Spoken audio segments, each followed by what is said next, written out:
तोड़ तोड़ के काउंसिलर लेवल तक, वर्कर लेवल तक, चेयरमैन लेवल तक ये काम ना किया जाता, खुदा की कसम इस असेंबली में अपोजिशन का एक बंदा भी ना होता। ये पूरा सूबा जानता है, पूरा सूबा। अब मैं पाकिस्तान पे आता हूं।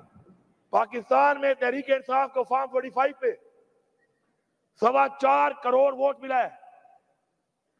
पिछली दफा 1,56,00,000 वोटों पे हमारी हुकूमत बनी है। इतने वोटों के बाद कहां से वोट आए? वोट तो थे ही नहीं, फॉर्मों पे लिख के 47 पे।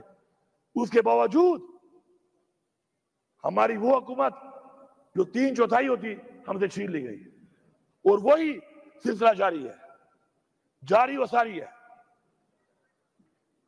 हमें जलसा करने की इजाजत नहीं है। क्यों? ये मुल्क किसी के बाप का है? हमारी हुकूमत में मौलाना साहब ने धरना दिया, इस्लामाबाद तक आए, हमने नहीं रोका। पीपल्स पार्टी में कराची से चला बिलावल सरदारी, जलसा किया, हमने नहीं रोका। खौफ क्या है? ओए, किस चीज का खौफ है इनको? क्यों घबराते हैं? क्यों नहीं छोड़ते? फिर हमारे पे इल्जाम लगाते हैं कि हम अमन पसंद नहीं है। अमन पसंद तो हम है कि जब हम जीत जाते हैं तो हम कहते हैं चलो पाकिस्तान के लिए, जीतने के बाद भी हम कहते हैं कि हम ये नहीं करते ताकि इंतशार ना फैले। जनाब स्पीकर,